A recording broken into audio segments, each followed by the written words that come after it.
El voto en Francia y Gran Bretaña. ¿Solo podían votar los hombres que ganaban determinada cantidad de dinero anual? ¿Era un solo voto universal? No, este no era un voto universal, ya que los proletarios no tenían una representación política. No votaban ni las mujeres ni los proletarios. Esto afecta, ya que en gran parte de la sociedad no tenían una voz ni un voto, dejando de lado una gran parte. ¿Por qué el voto es restringido para algunos? El voto se le restringe a la gran parte, ya que los monarcas tenían el constante miedo de que gracias a dar a elegir otra opción, o por así decirlo, que sea un voto mucho más abierto, perdían el poder de que tenían gracias a estos sectores que no estaban de acuerdo con sus ideas políticas. Entonces se privilegia a los sectores que sí estaban de acuerdo y que son privilegiados por su posición social y dinero. Francia, voto antes de la Revolución. La votación se contabilizaba por estamento, cosa que los burgueses no querían, ya que tenían 2 votos por encima de ellos. Los burgueses querían que el voto sea por cabeza. Constitución de 1791. Se declaró que los mayores de edad y que paguen impuestos podían votar, aunque seguía sin ser universal porque las mujeres todavía no tenían el derecho a votar.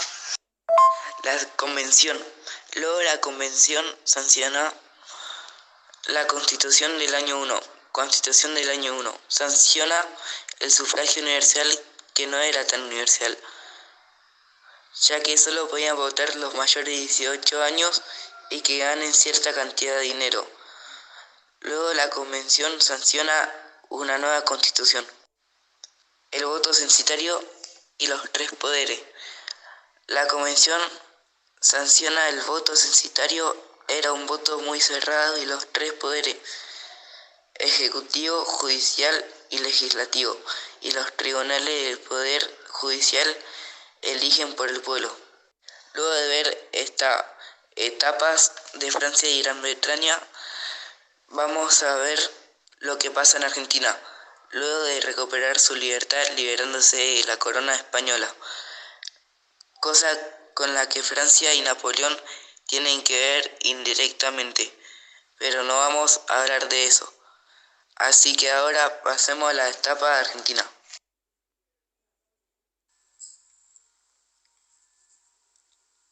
Argentina, forma de gobierno. Gobierno representativo, republicano y federal. La Constitución Nacional declara que la forma de gobierno argentina es republicana, representativa y federal. La soberanía recae en el pueblo. Los ciudadanos pueden decidir el rumbo que deben tomar el país a través de los representantes que elige el pueblo a medida de los votos. Los funcionarios deben hacer públicas sus decisiones. Eso significa que los actos que lleven a cabo lo deben documentar y estar a disposición de la población. La organización política y administrativa está regida por la Carta Constitucional. Se debe respetar lo establecido en la Constitución de Argentina. Gobernador, intendente. ¿Por qué es representativo? Al ser un gobierno representativo, los ciudadanos tienen el derecho y el deber de elegir sus mandatarios, presidente, gobernador, intendente, así como sus representantes legislativos, legisladores. ¿Por qué es federal? Es federal ya que la Argentina adhiere a la doctrina del federalismo, ya que las provincias son autónomas y solo delegan al Estado Nacional las atribuciones necesarias para el fundamento integrado del país. Los 3 poderes. La Constitución Nacional también establece cuáles son los 3 órganos del poder. Legislativo. Los legisladores llevan a cabo la aprobación o denegación de leyes haciendo una votación democrática. Judicial. Los jueces que llevan a cabo el cumplimiento de leyes es toda la justicia, policías, jueces, etc. Ejecutivo. El presidente que lleva a cargo el orden del país junto a los otros 2 poderes. Sistema electoral en la Argentina.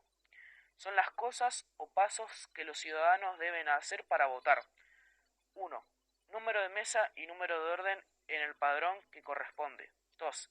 Presentar el documento al presidente de mesa y entregar de un sobre firmado vacío. 3. Elige la boleta en el cuarto oscuro. 4. Pone el sobre en la urna. 5. Firma el padrón. 6. retira la constancia de emisión de voto. Constata que los datos personales son tuyos y tenga la firma del presidente de mesa. Ley Sáenz-Peña. Antes de la ley Sáenz-Peña, el voto en Argentina era cantado, o sea que había casos de corrupción por parte de personas que querían que gane cierto partido político. La ley Sáenz-Peña o Ley Nacional de Elección número 8871 de 1912 modificó el sistema electoral vigente desde la formación de la República e impuso el voto universal, secreto y obligatorio. La ley, impulsada por el presidente Roque Sáenz-Peña, fue sancionada por el Congreso Nacional el 10 de febrero de 1912 y promulgada el 13 de febrero de ese mismo año. Solo ciudadanos argentinos nativos o naturalizados y mayores de 18 años tenían derecho al voto. Estaban excluidos de este derecho las mujeres, los habitantes de territorio nacionales y los extranjeros, que constituían un porcentaje alto en la sociedad de la época. Ley de voto femenino. El 9 de septiembre de 1947 se sanciona la Ley 13.010 de sufragio, también conocida como la Ley Evita, promulgada el 23 de septiembre, estableciendo este último como el Día Nacional de los Derechos Políticos entre mujeres y hombres.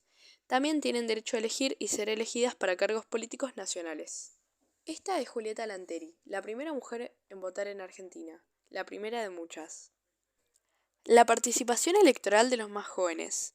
El 31 de octubre de 2012, en nuestro país, fue sancionada la Ley 26.774, que establece el derecho al sufragio, opcional, es decir, no obligatorio. A partir de los 16 años, por entonces, en la sociedad se produjo un intenso debate entre quienes apoyaban la medida y quienes pensaban que no eran responsables para dicha obligación.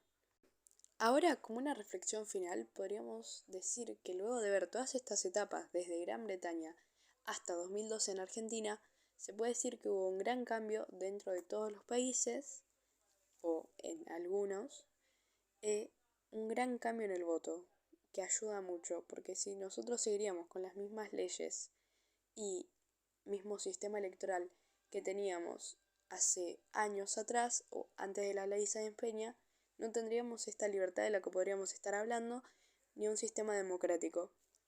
Así que debemos dar gracias a los próceres que hicieron gracias a esto, y más que a los próceres, a las mujeres y a las personas que salieron a luchar por los derechos que ahora podemos tener y agradecer.